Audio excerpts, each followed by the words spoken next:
مجھے تو لگتا نہیں فی الحال کہ ووٹ کے ذریعے کچھ ایسا معاملہ ہو چکے ہیں. ہمارے جو ابھی حضرات سیاسی میدان میں آگے بھی ہیں ان کو بھی اتنے سارے مسائل درپیش ہیں. جی موجودہ حالات جو ہیں جی بہت ٹف سسٹم ہے. میں سمجھتا ہوں کہ مجھے نہیں لگتا کہ کوئی نظام اس طرح پائے.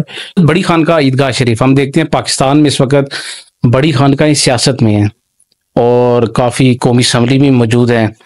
تو آپ کے خاندان میں سے خانقاہ میں سے کبھی سیاست میں کوئی نظر لیا ہے؟ مذہبی جماعتوں کی طرف سے کوئی آفر نہیں ہوئی یا آپ خود سیاست سے اوائڈ کرتے ہیں؟ میرا جو اپنا ذاتی نظریہ اپنے بزرگوں کی دی گئی تعلیم کے مطابق یہ ہے کہ جو موجودہ فی زمانہ سیاسی نظام ہے نا جی یہ اینٹی اسلام ہے. اچھا اس میں دیکھیں یہ جو جمہوریت سسٹم ہے جی ہمارا یہ کچھ اس کا مطلب اس سے ہمیں بہت سارے تحفظات ہیں. اچھا انکار تو نہیں کرتے جی لیکن جس طرح اسلام ایک نظام خلافت کا دیتا ہے اس کو اگر آپ پڑھیں تو یہ اس سے بالکل برعکس ہے. دیکھیں ایک عالم کی اور ایک غیر عالم کی ووٹ برابر نہیں ہو سکتی. ایک بزنس مین جو بزنس کے بارے میں جانتا ہے وہ ایک جاب کرنے والا اس کو نہیں سمجھ سکتا.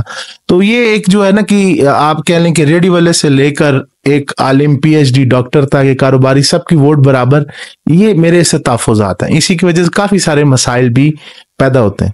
تو سیاست میں ایک تو یہ ہے کہ میرا نظریہ یہ ہے کہ میں اس نظام کو ٹھیک نہیں سمجھتا. صحیح ہو گیا. جو نبی اکرم صلی اللہ تعالی وسلم کا پیارا نظام تھا جو نظام مصطفیٰ صلی اللہ علیہ وسلم ہے جی میں اسی کا قائل ہوں.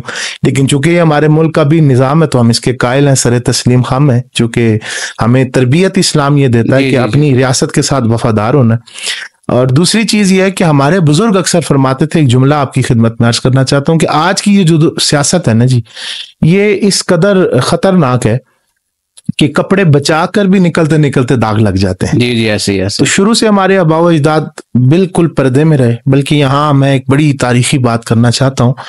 ہمارے قبلہ حضور خواجہ خواجگان خواجہ جہاں حضرت حافظ عبد الکریم رحمۃ اللہ علیہ جو بانی عیدگاہ جی اکثر جب فقیروں کی اللہ تعالیٰ شہرت فرماتا ہے, ایک شہرت تو یہ جو سوشل میڈیا پہ میں اور آپ بیٹھ کے آج کل جس کو دیکھتے بھی ہیں اور کسی حد تک ہم بھی اس کا شکار ہو چکے ہیں ایسے. لیکن یہ جو اولیاء ہیں ان کے لیے تو یہ والا میڈیا کام نہیں کرتا نا. ان کے لیے تو وہ بخاری کی حدیث ہے جبریلی میڈیا جو ہے. جی تو جب اللہ تعالیٰ کسی کو منتخب کرتا ہے نا جی تو جبریل کے ذریعے حضور علیہ السلام کا فرمان ہے کہ لوگوں میں اس کی محبتیں عام ہوتی ہیں. تو حضرت بابا جی صاحب رحمۃ اللہ علیہ کا جب یہ شورا ہوا تو مختلف میرے پاس آج بھی 150 سال پرانے وہ خطوط موجود ہیں کہ مختلف مہاراجے بھی یہ حضرات تشریف لا کے ملنے کی کوشش کرتے, آپ ملاقات ہی نہیں کرتے تھے. صحیح. ایک واقعہ ایسا ہے کہ مہاراجہ کشمیر کے حوالے سے بھی یہ موجود ہے. ایک نواب دکن سے انہوں نے ملنے کی خواہش ظاہر کی, حضرت صاحب نے ملاقات نہیں فرمائی. وہ زبردستی تشریف لانا چاہا تو انہوں نے جس دن پنڈی پہنچنا تھا حضور حضرت حافظ عبد الکریم رحمۃ اللہ علیہ گجر خان کے دورے پر تشریف لے. اچھا. اور 40 دن تک رہے جب تک خبر نہ ملی کہ وہ جا چکا. صحیح. تو ہمارے بزرگ بوجھ اجتناب کرتے رہے ہیں بادشاہوں سے, سیاست سے, اور میں سمجھتا ہوں کہ فقیروں کی عافیت بھی اسی میں ہے. جی. حضرت خالق غجدوانی تقریباً کہہ لیں حضرت غوث پاک کے بھی پیروں میں شامل ہیں. صحیح. وہ تو اپنے بیٹے کو نصیحت کر کے گئے تھے کہ کبھی سرکاری دستاویزات پہ نہ تیرا نام آئے نہ تذکرہ آئے جی. صحیح. ان لبوں پہ تو یہ فقیروں کے لیے بڑا مشکل ہے آج کل جی اس نظام کے ساتھ چلنا. لیکن اگر کوئی نظام مصطفیٰ جاری ہوگا تو بڑھ چڑھ کے انشاءاللہ تعالیٰ جو جماعتیں کام کرنا چاہتی ہیں کہ ہم اس سیٹ اپ کے اندر رہ کر نظام مصطفیٰ کے لیے کوشش کریں, آپ کیا سمجھتے ہیں کہ جو سسٹم پاکستان کا ہے اس میں ہم ووٹ کے ذریعے نظام مصطفیٰ لا سکتے ہیں یہ بہت مشکل ہے اس جو پروسیس ہمارا چل رہا ہے؟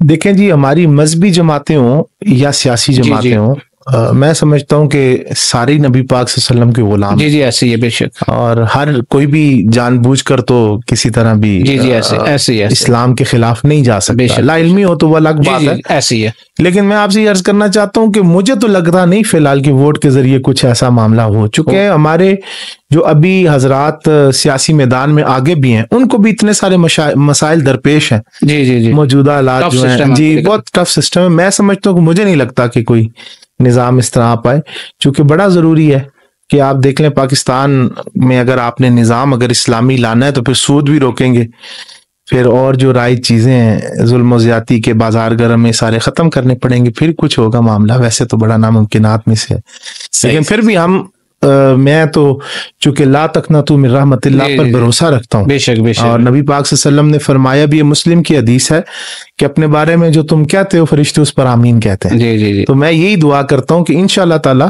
یہ ہماری افواج ہوں یا سیاسی لوگ ہوں، ہم دعا کرتے ہیں کہ اللہ تعالیٰ ان کو یہ بصیرت اور فہم دے کہ یہ نظام مصطفیٰ کی طرف آ جائیں۔ بے شک، اور ہم آج بھی ان کے لیے دعا گو ہیں اور ہمیشہ خیر خواہ ہیں، آئندہ بھی دعا گو اور خیر خواہ رہیں گے، اور اگر وہ نظام مصطفیٰ لائیں گے تو پھر ہم ان کو اپنے سر آنکھوں پہ بٹھائیں گے۔ جی جی، ایسے بے شک۔